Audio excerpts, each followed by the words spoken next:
ਸਤਨਾਮ ਸ਼੍ਰੀ ਵਾਹਿਗੁਰੂ ਸਾਹਿਬ JIO. ਪਰਮ ਸਨਮਾਨਯੋਗ ਗੁਰੂ ਰੂਪ ਗੁਰੂ ਖਾਲਸਾ ਸਾਧ ਸੰਗਤ ਜੀ, ਵਾਹਿਗੁਰੂ ਜੀ ਕਾ ਖਾਲਸਾ, ਵਾਹਿਗੁਰੂ ਜੀ ਕੀ ਫਤਿਹ। ਧੰਨ ਧੰਨ ਬਾਬਾ ਸ਼੍ਰੀ ਚੰਦ ਜੀ ਨੂੰ ਸੱਚੇ ਪਾਤਸ਼ਾਹ ਧੰਨ ਸ਼੍ਰੀ ਗੁਰੂ ਨਾਨਕ ਦੇਵ ਸਾਹਿਬ ਜੀ ਨੇ ਉਦਾਸੀਨ ਮੱਤ ਦਾ ਮੁਖੀ ਥਾਪਿਆ ਸੀ। ਬਾਬਾ ਸ਼੍ਰੀ ਚੰਦ ਜੀ ਉਦਾਸੀਨ ਮੱਤ ਦੇ ਗੁਰੂ ਹਨ ਅਤੇ ਉਦਾਸੀਨ ਮੱਤ ਵਾਲੇ ਉਹਨਾਂ ਨੂੰ ਗੁਰੂ ਮੰਨਦੇ ਹਨ।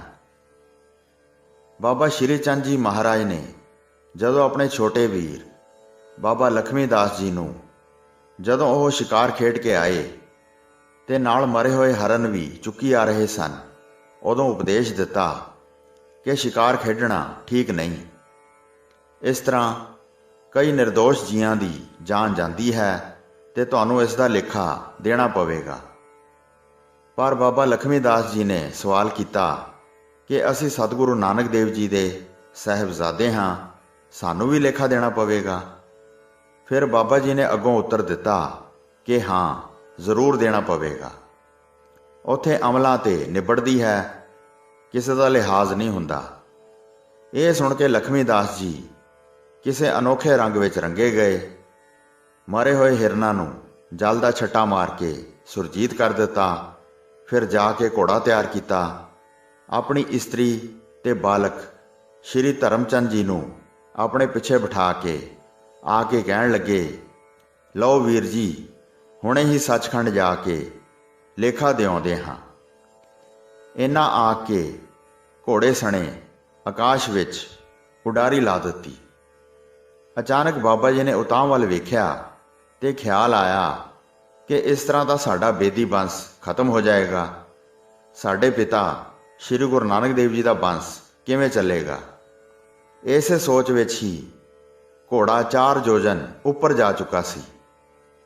ਬਾਬਾ ਜੀ ਨੇ ਇੱਕਦਮ 4 ਯੋਜਨ ਯਾਨੀ ਕਿ 20 ਮੀਲ ਉੱਚੀ ਬਾਂਹ ਕਰਕੇ ਬਾਬਾ ਧਰਮਚੰਦ ਬਾਲਕ ਨੂੰ ਲਾਹ ਕੇ ਧਰਤੀ ਤੇ ਲਿਆਂਦਾ। ਉਸ ਦਿਨ ਤੋਂ ਬਾਬਾ ਜੀ ਦੇ ਜਿੰਮੇ ਬਾਬਾ ਧਰਮਚੰਦ ਜੀ ਦੀ ਪਾਲਣਾ ਦਾ ਫਰਜ਼ ਲਾਗੂ ਹੋ ਗਿਆ। ਬਾਲ ਬ੍ਰਹਮਚਾਰੀ ਮਹਾਤਿਆਗੀ ਇਸ ਮਾਸੂਮ ਬੱਚੇ ਦੇ ਘੋਰ ਜੰਜਾਲ ਵਿੱਚ ਉਲਝ ਗਏ। ਇਤਿਹਾਸ ਦੱਸਦਾ ਹੈ ਕਿ ਮਹਾਰਾਜ ਆਪਣੇ ਪੈਰ ਦਾ ਅੰਗੂਠਾ ਸ਼੍ਰੀ ਧਰਮਚੰਦ ਦੇ ਮੂੰਹ ਵਿੱਚ ਪਾਈ ਰੱਖਦੇ ਸੀ ਤੇ ਅੰਗੂਠੇ ਵਿੱਚੋਂ ਸ਼ਕਤੀ ਨਾਲ ਦੁੱਧ ਸਿੰਮਦਾ ਰਹਿੰਦਾ ਸੀ। ਇਸ ਤਰ੍ਹਾਂ ਬਾਲਕ ਦੀ ਪਾਲਣਾ ਹੁੰਦੀ ਰਹੀ। ਕਈ ਵਾਰੀ ਬਾਬਾ ਜੀ ਸਮਾਧੀ ਵਿੱਚ ਹੁੰਦੇ ਤਾਂ ਸ਼੍ਰੀ ਧਰਮਚੰਦ ਜੀ ਭੱਜ ਕੇ ਆਪਣੇ ਤਾਇਆ ਜੀ ਦੇ ਮੋਢੇ ਤੇ ਚੜ੍ਹ ਜਾਂਦੇ। ਕਦੇ ਜਟਾਵਾਂ ਖਿੱਚਦੇ, ਕਦੇ ਮੁੰਦਰਾਂ ਖਿੱਚਦੇ ਤੇ ਮਹਾਰਾਜ ਦੀ ਸਮਾਧੀ ਖੁੱਲ੍ਹ ਜਾਂਦੀ। ਤੇ ਬਾਬਾ ਜੀ ਭਾਈ ਕਮਲਿਆ ਜੀ ਨੂੰ ਕਹਿੰਦੇ, ਵੇਖ ਭਾਈ, ਅਕਾਲ ਪੁਰਖ ਕਿੱਡਾ ਬੇਅੰਤ ਹੈ। ਕਦੇ ਅਸੀਂ ਤੁਹਾਡੇ ਮੋਢੇ ਤੇ ਚੜ੍ਹਦੇ ਹੁੰਦੇ ਸਾਂ, ਪਰ ਅੱਜ ਸਾਡੇ ਮੋਢੇ ਤੇ ਚੜ੍ਹਨ ਵਾਲਾ ਵੀ ਆ ਗਿਆ ਹੈ। ਇੱਕ ਹੱਥ ਦੇ, ਇੱਕ ਹੱਥ ਲੈ, ਕਿਹਾ ਸੋਹਣਾ ਹਿਸਾਬ ਮੁੱਕਦਾ ਹੈ। ਫਿਰ ਇਸ ਤਰ੍ਹਾਂ ਬਾਬਾ ਜੀ ਨੇ ਕਾਫੀ ਲਾਡ ਪਿਆਰ ਚਾਅ ਮਲ੍ਹਾਰ ਨਾਲ ਸ਼੍ਰੀ ਧਰਮਚੰਦ ਬਾਲਕ ਭਤੀਜੇ ਦੀ ਪਰਵਰਿਸ਼ ਕੀਤੀ। ਸਮੇਂ ਸਿਰ ਪ੍ਰਸ਼ਾਦ ਛਕਾ ਕੇ ਇਸ਼ਨਾਨ ਕਰਾਉਂਦੇ, ਬਸਤਰ ਬਦਲਾਉਂਦੇ, ਫਿਰ ਰਾਤ ਨੂੰ ਆਪਣੇ ਨਾਲ ਹੀ ਸੁਆਇਆ ਕਰਦੇ ਸਨ। ਬਾਲ ਯਤੀ ਜੀ ਕਈ ਵਾਰੀ ਸੋਚਦੇ, ਦਾਤਾਰ ਪ੍ਰਭੂ, ਇਹ ਤੇਰੀ ਅਜਬ ਲੀਲਾ ਹੈ ਜੋ ਇਹ ਤੂੰ ਆਪਣੇ ਤਪਸਵੀ ਤੇ ਤਿਆਗੀ ਨੂੰ ਵੀ ਅਜਿਹੀ ਜ਼ਿੰਮੇਵਾਰੀ ਸੌਂਪ ਦਿੱਤੀ ਜਿਹੜੀ ਕਿ ਇੱਕ ਗ੍ਰਸਤੀ ਤੋਂ ਕਈ ਗੁਣਾ ਵੱਧ ਹੈ। ਮਾਤਾ ਪਿਤਾ ਦੋਹਾਂ ਦਾ ਫਰਜ਼ ਮੈਨੂੰ ਇਕੱਲੇ ਨੂੰ ਹੀ ਪਾਲਣਾ ਪੈਂਦਾ ਹੈ।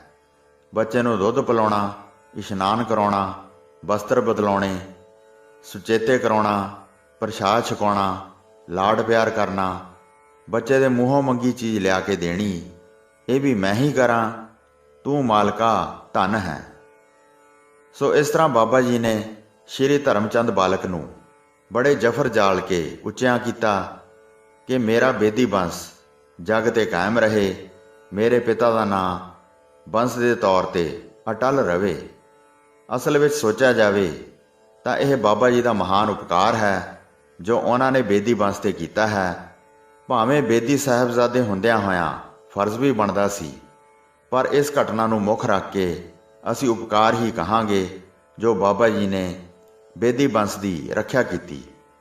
ਫਿਰ ਸ਼੍ਰੀ ਧਰਮਚੰਦ ਜੀ ਨੂੰ ਬਾਬਾ ਜੀ ਨੇ ਆਪਣਾ ਚੇਲਾ ਬਣਾਇਆ ਤੇ ਬੇਦੀ ਬੰਸ ਨੂੰ ਜੱਗ ਤੇ ਪ੍ਰਫੁੱਲਿਤ ਕੀਤਾ। ਉਸ ਤੋਂ ਅੱਗੇ ਬਾਬਾ ਧਰਮਚੰਦ ਜੀ ਦੀ ਸ਼ਾਦੀ ਕੀਤੀ ਤੇ ਉਹਨਾਂ ਦੇ ਘਰ 2 ਸੁਪੁੱਤਰ ਹੋਏ, ਸ਼੍ਰੀ ਮਾਣਕ ਚੰਦ ਜੀ ਅਤੇ ਬਾਬਾ ਮਿਹਰ ਚੰਦ ਜੀ। ਹੁਣ ਵੀ ਡੇਰਾ ਬਾਬਾ ਨਾਨਕ ਜੀ ਵਿਖੇ ਬਾਜ਼ਾਰ ਦੀ ਇੱਕ ਬਾਹੀ ਮਾਣਕ ਚੰਦ ਜੀ, ਇੱਕ ਬਾਹੀ ਬਾਬਾ ਮਿਹਰ ਚੰਦ ਜੀ ਕਰਕੇ ਪ੍ਰਸਿੱਧ ਹੈ। ਉਹਨਾਂ ਤੋਂ ਅੱਗੇ ਬੇਦੀ ਬੰਸ ਦੀ ਲੜੀ ਚੱਲੀ। ਹੁਣ ਵੀ ਬੇਦੀ ਬੰਸ ਵਿੱਚ ਜਿਹੜਾ ਵਿਆਹ ਕੀਤਾ ਜਾਂਦਾ ਹੈ ਉਹ ਸ਼ਾਦੀ ਤੋਂ ਪਹਿਲਾਂ ਵਿਆਹ ਵਾਲੇ ਲੜਕੇ ਨੂੰ ਬਾਬਾ ਸ਼੍ਰੀ ਚੰਦ ਜੀ ਮਹਾਰਾਜ ਦਾ ਰੂਪ ਭਾਵ ਵਿਭੂਤੀ ਵਗੈਰਾ ਮਲ ਕੇ ਨਿਰਵਾਣ ਬਣਾਉਂਦੇ ਹਨ ਤੇ ਉਸੇ ਵੇਲੇ ਕਈਆਂ ਦਾ ਮਨ ਦੁਨੀਆ ਤੋਂ ਉਪਰਾਮ ਹੋ ਜਾਂਦਾ ਹੈ। ਉਹ ਤਿਆਗੀ ਸਾਧੂ ਬਣ ਜਾਂਦੇ ਹਨ ਤੇ ਜਿਹੜੇ ਤਿਆਗੀ ਨਹੀਂ ਬਣਦੇ ਉਹਨਾਂ ਨੂੰ ਗ੍ਰਸਥ ਮਾਰਗ ਵਿੱਚ ਪ੍ਰਵਿਰਤ ਕੀਤਾ ਜਾਂਦਾ ਹੈ।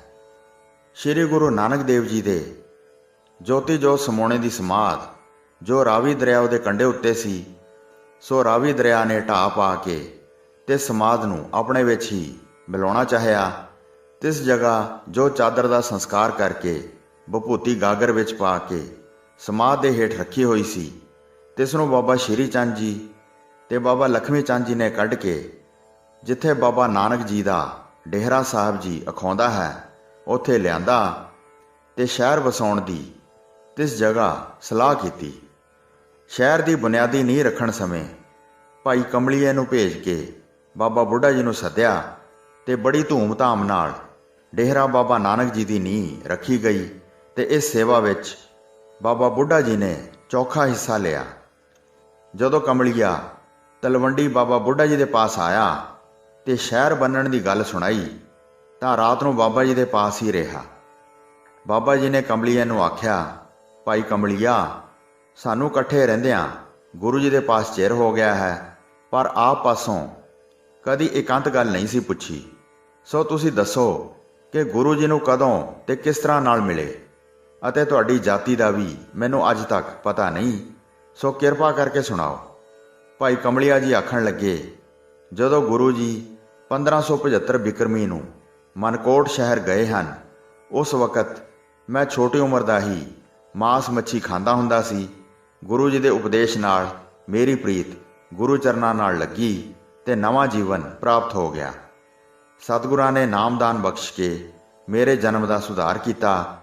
ਤਦੋਂ ਦਾ ਮੈਂ ਗੁਰੂ ਜੀ ਦੇ ਪਾਸ ਸੇਵਾ ਵਿੱਚ ਰਹਿਣ ਲੱਗਾ ਹਾਂ ਅਤੇ ਬਾਬਾ ਸ਼੍ਰੀ ਚੰਦ ਜੀ ਨਿੱਕੇ ਜਿਹੇ ਸੀ, ਇਹਨਾਂ ਨੂੰ ਮੈਂ ਆਪਣੀ ਗੋਦ ਚੁੱਕ ਕੇ ਖਿਡਾਉਂਦਾ ਹੁੰਦਾ ਸੀ ਤੇ ਅੱਜ ਤੱਕ ਵੀ ਮੈਂ ਆਪਣੇ ਮੋਢੇ ਉੱਤੇ ਚੁੱਕ ਕੇ ਲਿਜਾਂਦਾ ਹਾਂ।